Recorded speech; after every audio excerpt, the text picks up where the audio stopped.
आज हम पढ़ेंगे हिंदी व्याकरण में वाक्य खंड। तो हिंदी व्याकरण में वाक्य खंड के कितने भेद होते हैं और वाक्य खंड का मतलब क्या होता है। जैसे होता है वाक्य खंड, तो हिंदी व्याकरण में दो वाक्य खंड होते हैं।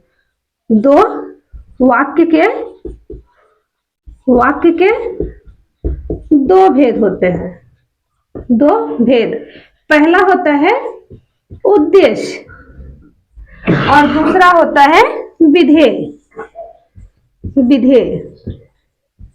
तो उद्देश्य और विधेय का मतलब क्या होता है। जैसे उद्देश्य को हम यहाँ कह सकते हैं कर्ता।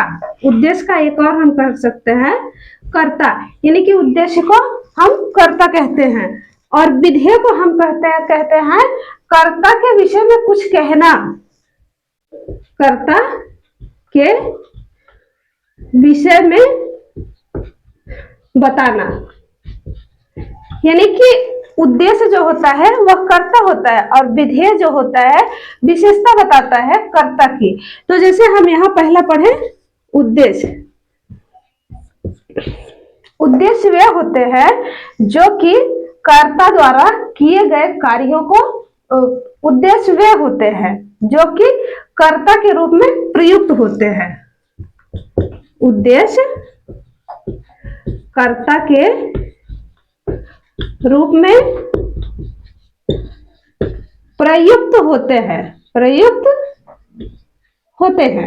तो उद्देश्य का कार्य यह है कि कर्ता के रूप में प्रयुक्त होना। जैसे यहां हो गया, जैसे राम ने रावण को मारा, तो यहाँ राम हो गया उद्देश्य, यहाँ राम उद्देश्य है। और जैसे हम बोले एक तोता डाल पर बैठा है और मोहन स्कूल जा रहा है। तो यहाँ उद्देश्य, इसमें हमारा राम उद्देश्य हुआ और इसमें तोता उद्देश्य हुआ और इसमें मोहन, यानी कि राम जो है करता है, तोता जो है करता है और मोहन यहाँ पे जो है वो भी करता है। तो ये हमारे हुए उद्देश्य। इसमें राम उद्देश्य हो गया, तोता उद्देश्य हो गया, मोहन उद्देश्य हो गया।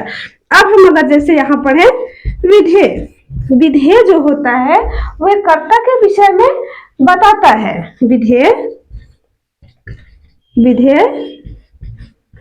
कर्ता के विषय में बताता है।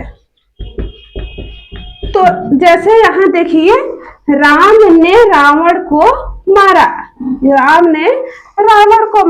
तो राम यहाँ करता है, लेकिन राम के विषय में कौन बता रहा, विधेय बता रहा है कि रावण को मारा।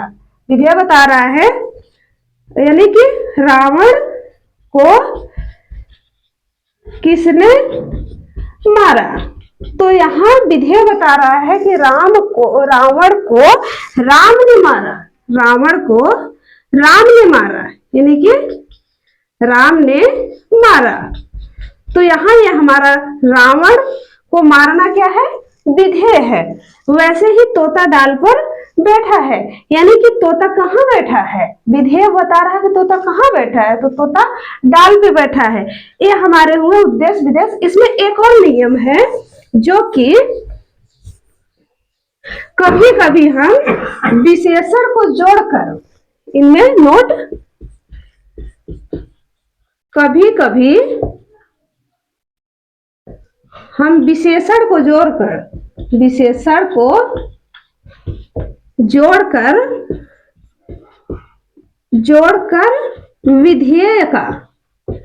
विधेय का विस्तार करते हैं। इसमें यह बताया गया है कि कभी कभी जो होता है हम विशेषण को जोड़ करके विधेय का विस्तार कर देते हैं। तो जैसे यहाँ हम देख रहे हैं तोता डाल पर बैठा है, तो अगर हम यहाँ लिख दे रहे हैं सुंदर तोता डाल पर बैठा है, अब हमारा यही जो हो गया सुंदर क्या हो गया, विशेषण हो गया। तो इसका विस्तार कर दिया, तोता डाल पर बैठा, लेकिन कैसा तोता डाल पर बैठा है? सुंदर तोता डाल पर बैठा है। जैसे यहाँ पे और एक हो गया काला, काला घोड़ा दौड़ता है। अब यहाँ घोड़ा दौड़ता है, घोड़ा विधेय हो गया, दौड़ना क्या हो गया? घोड़ा उद्देश्य हो गया और दौड़ना इसका विधेय हो गया। लेकिन काला जो है वह विशेषण हो गया, काला विशेषण हो गया। तो इसको जोड़कर, विशेषण को हम जोड़ करके विधेय का विस्तार करते हैं। तो आज हम पढ़े हिंदी व्याकरण में वाक्य के खंड, वाक्य के दो खंड, उद्देश्य और विधेय।